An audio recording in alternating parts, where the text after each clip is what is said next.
Click here to subscribe for free to reluctantpreppers.com.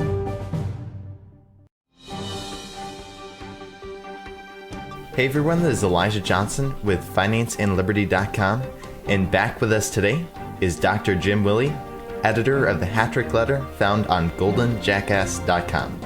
Jim, thank you so much for joining us today. It's a pleasure to be back. It's been a couple months, a lot of events, and not too much in the way of favorable events. It's all kind of a degradation that's on automatic and has a lot of pushes for all the elements going downhill. We're seeing extreme desperations here, Elijah, desperation, and things going far more out of control than appear. Right, and I'd like to discuss an article that you wrote recently titled Germany Pivoting East, and you explained that, quote, Germany will break from the US and UK and its US dollar fiat currency regime. Can you explain a little bit why you see this happening and possibly when? Sure. It'd be a pleasure to do that. We've got an extreme situation here with Germany. There are 4 reasons that Germany has really had enough. I mean, we're all aware that the NSA has been bugging Merkel's office. The NSA is actually doing far more with these bugs than we realize. They're stealing corporate secrets. They're getting the leg up. They're getting an advantage of learning what's going on with, say, developments on Russian big projects, commercial projects, and they're trying to get in the way of them. There are many different examples. It even goes as far as to Australia, where the Australian-Japanese trade talks were bugged, where the Japanese room was bugged. And the Japanese are very angry about this. So, okay, the NSA is one case. The Euro Central Bank is another with Germany. They're sick of Draghi. They had the German High Court announce that their long-term finance operation, LTRO, there's an acronym. It was a patch. It was a Draghi patch that set about different seniority for sovereign bond ownership so the big banks would have the advantage. And the German High Court just slammed it down, said this is not legal. Not only does it violate the EU contracts and consortium of agreements in a grand concordance, but it's just absurd. Okay, there's a third and a fourth. Gee, I don't have them right in front of my face.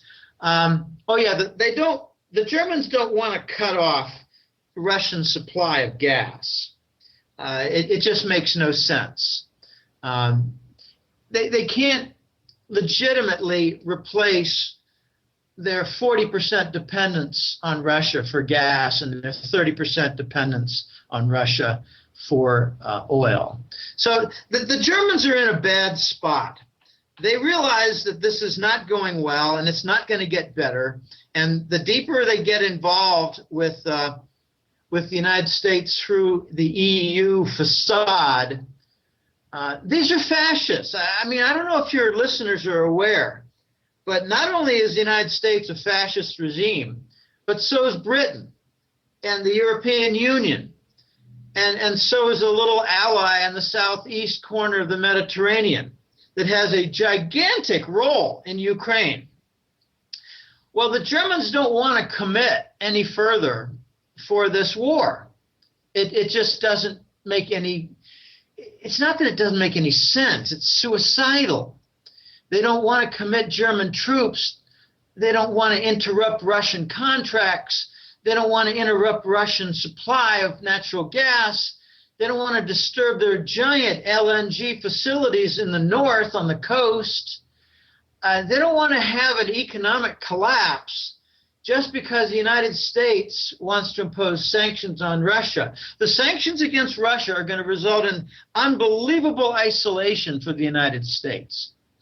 The U.S. and Washington and Wall Street handlers are essentially going to cut off Europe with their pressure for war.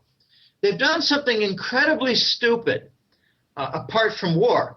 They've told the Europeans, we can make up all the natural gas and crude oil that you would cut off from Russian supply lines.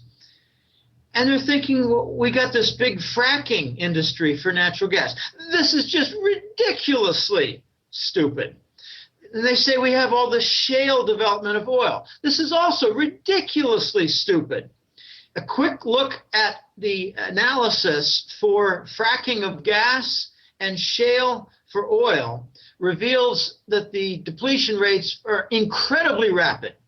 And the write-down of the Monterey Shale project in California was of 96% of its reserves. So Obama's got a sham of an energy plan to offer on the plate to Europeans. And they see it as such. They also know far better than the U.S. that fracking contaminates the groundwater system.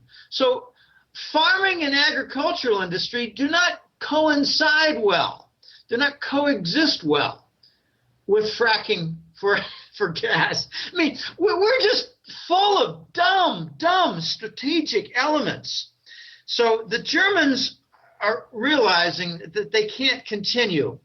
And they made a decision, my sources indicate, at least 3 or 4 months ago, maybe before the Ukraine situation broke out. I have told some other hosts and other sources, other entities out there in the media, that we could have seen the outbreak of war in Ukraine because of financial reset, think currencies, gold, etc., because a big reset was going to happen in February.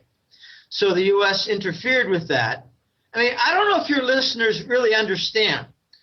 I think some do, and the majority do not, that the Ukraine movement for the coup d'etat and the installation of the fascists, I don't want to get into all the names, but the fascists who are running things now in Ukraine and conducted the coup d'etat, they're basically funded by Langley. They're funded by George Soros. Their operations are with, BlackRock? I get all the blacks confused. They're going by different names now to confuse everybody. But these are the paid mercenary killers that Langley, with U.S. government security agencies, has hired and trained. And they've done the same with ISIS, the rebel guerrillas that are attacking Syria and Iraq. They're all from Langley. They're supplied by Langley. They're trained by Langley. They're funded by Langley and by George Soros.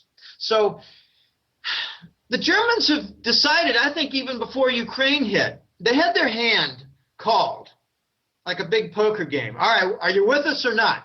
The NATO hand. And they decided, okay, we'll commit some NATO forces and aircraft and whatever for Ukraine. And yeah, aren't they really bad over there in Russia? I mean, gosh, I think the Western press is going to have a severe fallout for their own credibility by their coverage of the Ukraine war as it applies to German activity.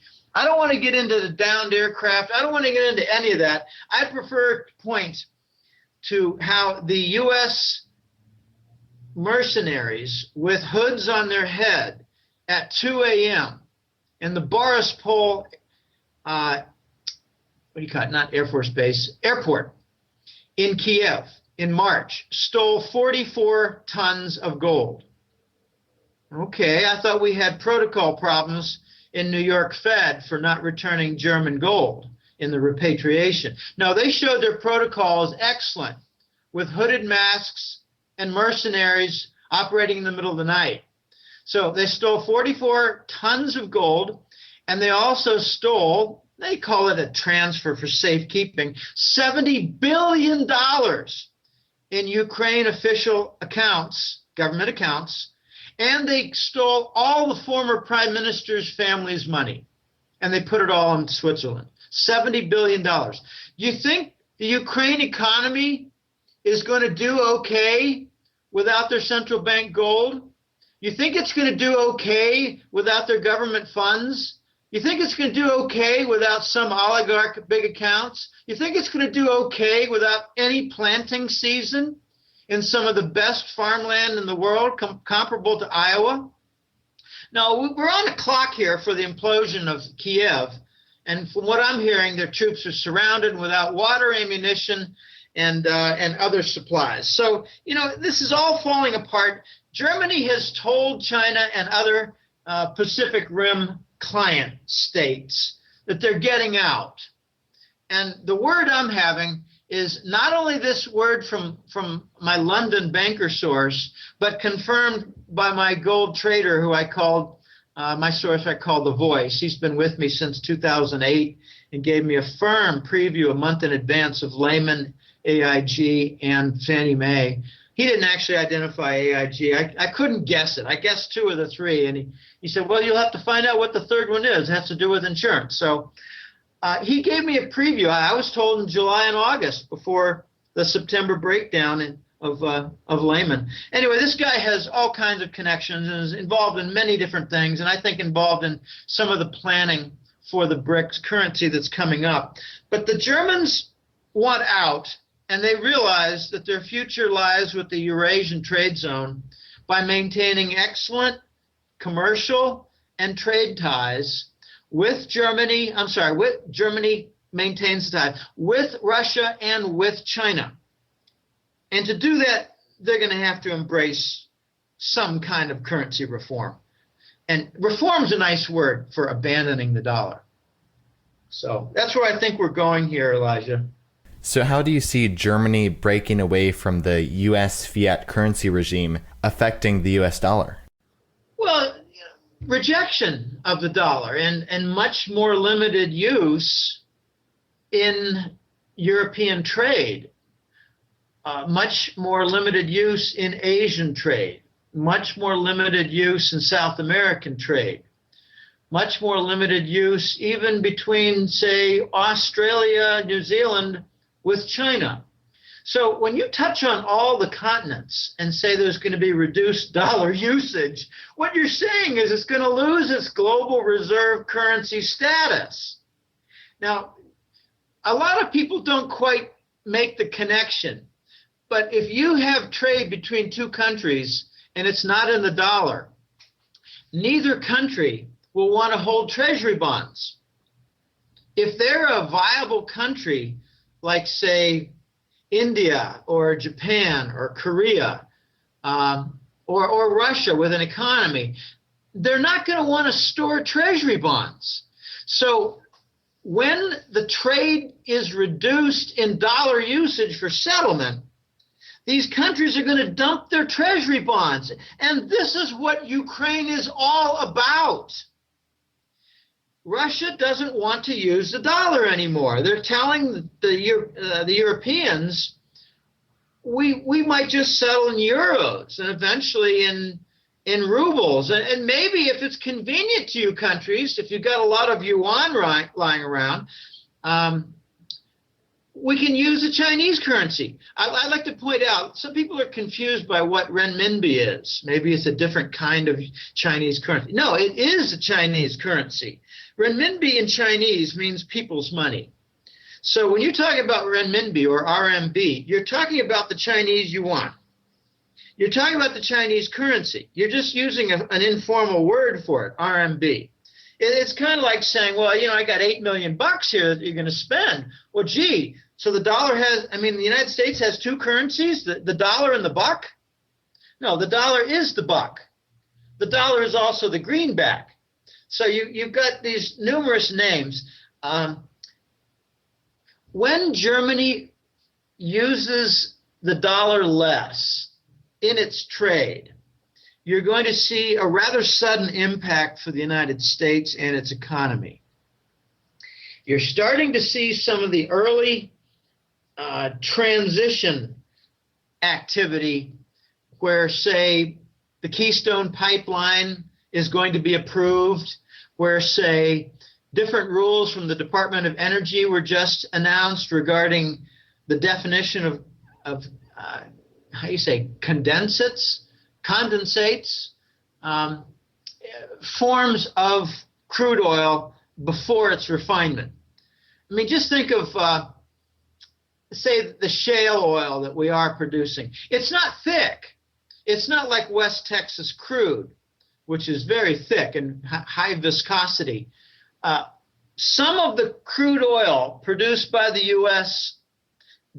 Sources, the wellheads, is kind of thin on viscosity. So the U.S. government changed rules. Well, why did they change the rule for making it easier to export our crude oil production? I think the answer is simple, because they're trying to prepare for the dollar being rejected on a global basis for trade settlement. And if that does happen, here's the effect of the U.S. economy. The U.S. is going to have to make sure that it draws in foreign currency on its exports in order to try to maintain a balance that will be impossible to achieve. Because take a look, our trade deficit, it's still 300 to 400 billion a year. It's still 30 to 40 billion dollars a month. You can't make up for that with condensate. You can't make up for that with fracked gas. I mean, these are moronic strategic elements. So Germany is on track for getting rid of the dollar. And I'd like to point out some of their strategy that I believe is at work. They don't want to have a quick movement where they say, we're going to get off the euro here. We're going straight to Russian ruble and Chinese RMB and maybe some gold settlement. We're going to do it next month. They don't want to do that because they will be blamed for bringing down the U.S. economy and financial structure. Instead, they're going to wait for it to destroy itself, to decline and to collapse on its own weight. And then they'll come in and everybody will see, oh gosh, the whole system is broken. Oh, look at that. Germany is going to use a system that they had in place at the ready, but they hadn't announced yet.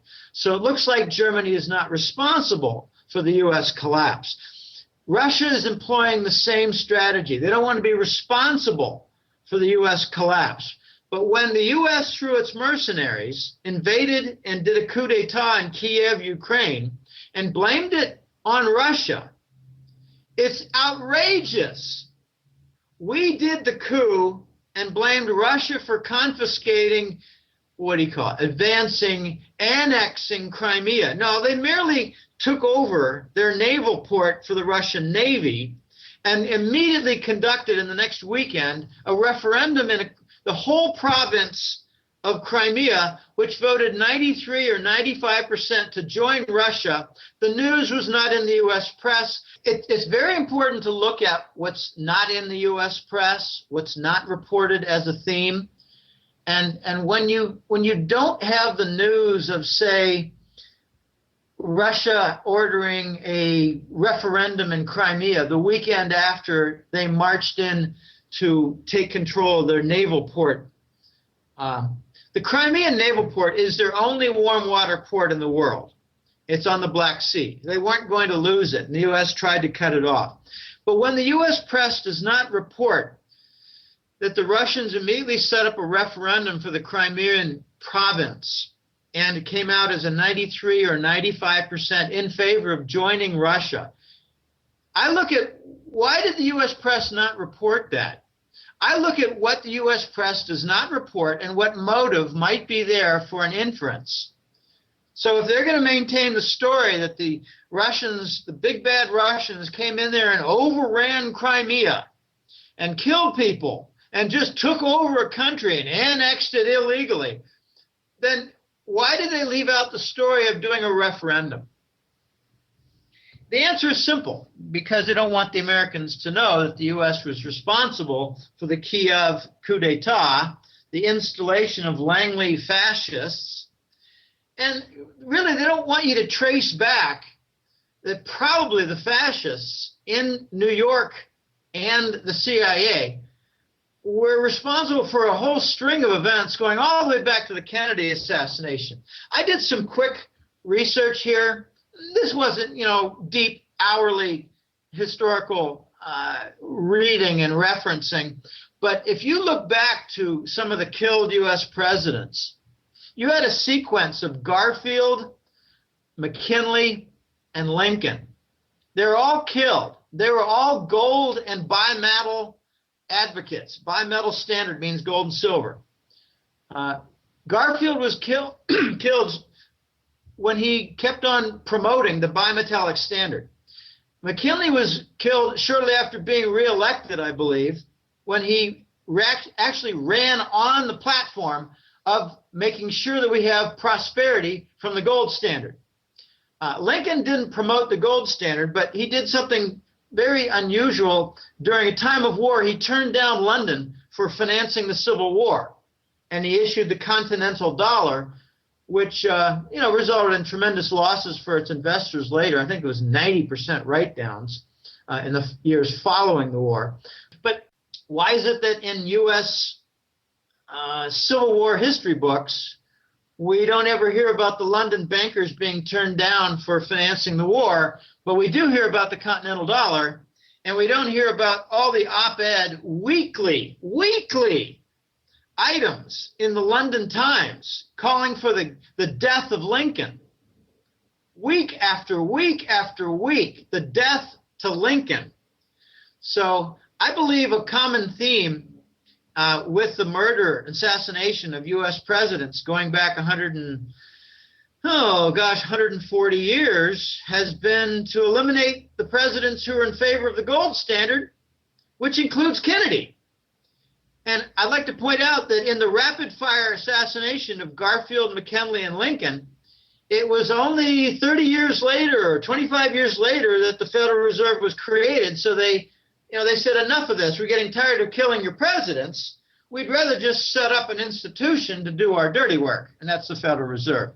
Now, this is extremely complicated, and I believe Germany is going to be the linchpin that unhooks the U.S. from Europe. It's not just that they're going to walk away from the euro and embrace a BRICS new currency, the Germans. It's more like the Germans are going to walk away from the European Union and sever their political and military commitments to the United States and Britain. This is more like abandoning NATO. So if you haven't figured out there, you listeners, that the dollar is being defended by war and military, you're really not up to speed. You're barely even crawling. Hey everyone, that's it for part 1. Make sure to click here to subscribe so you don't miss part 2. This video was brought to you by ReluctantPreppers.com. Click here to hear the latest report from a prepping father who moved his family of 12